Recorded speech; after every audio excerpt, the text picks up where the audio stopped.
Dr. Karina Ellis and the Graymalkin prison is becoming more unhinged by the day. And Scott Summers says, we ain't gonna stand for it, especially when one of his own is imprisoned at Graymalkin. Yo, X-Men number 8, what are we waiting on? Roll that intro, cuz. Yeah.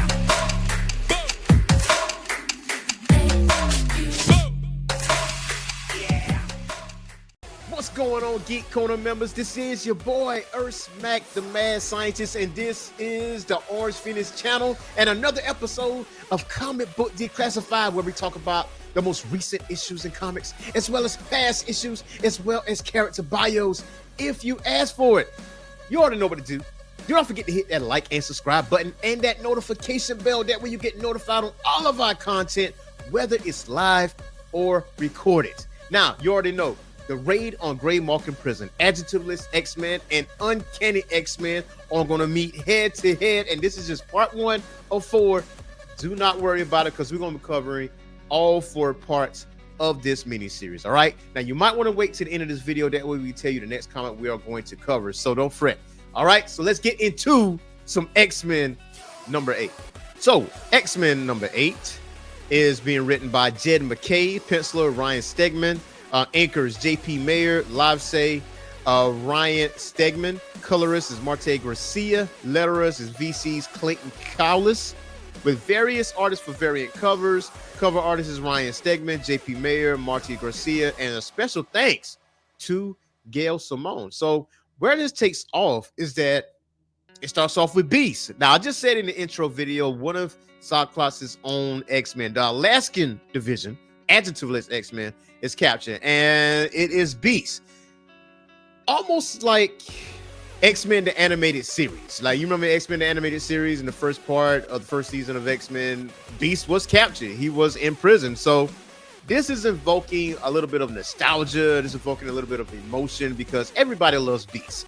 Well, the nice Beast, because there's different versions of him. But this Beast is the one that, you know, people like. It's the one that people love. And Dr. Karina still has an Instagram with these mutants, and she says, listen, hello, you horrible beast. Welcome to Graymalkin Prison. So we go over to the factory in Merle, Alaska, and Cyclops saying, listen, Hank's been taken, but I'll clarify, an X-Man has been taken.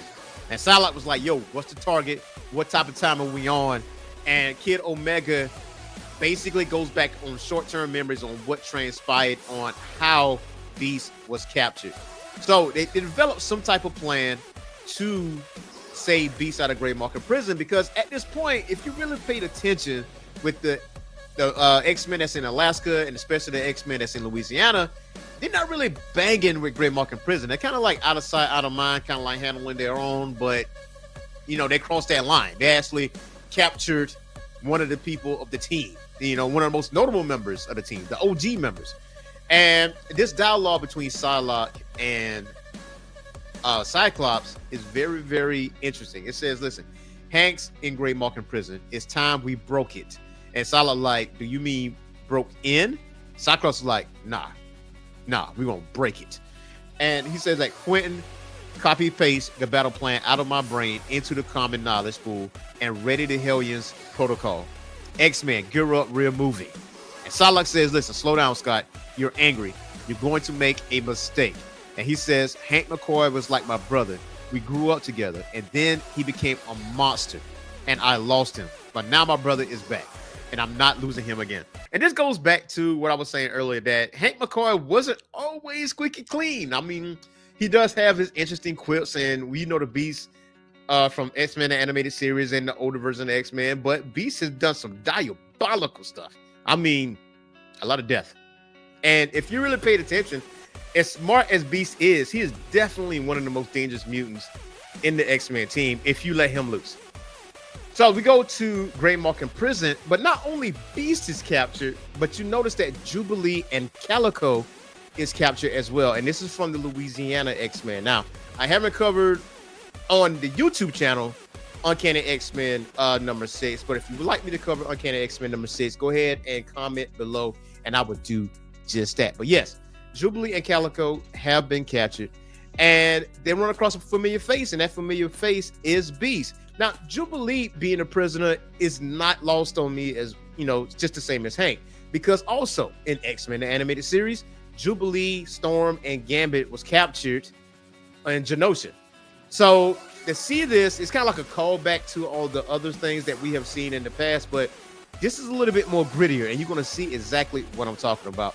And she calls Hank over, and obviously Hank goes 6 with Jubilee, and they have this conversation. And the conversation goes like, looks like Scott's X-Men are having some problems if you got snatched. And Beast responds like, I will note that the score stands at 1 prisoner from Alaska to 2 from Louisiana.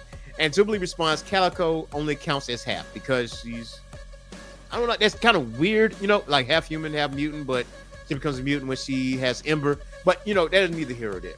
But enter Dr. Karina Ellis. Now, Dr. Karina Ellis is showing off some Amanda Waller vibes, but it's a little bit more menacing. You don't really know, like, her backstory per se, and I'm really anxious to know why she hates mutants so much. But she responds like, would you look at that? There are 2 muties I wanted to speak with sitting together. No, not with. That implies a level of equality, peers. Speak to.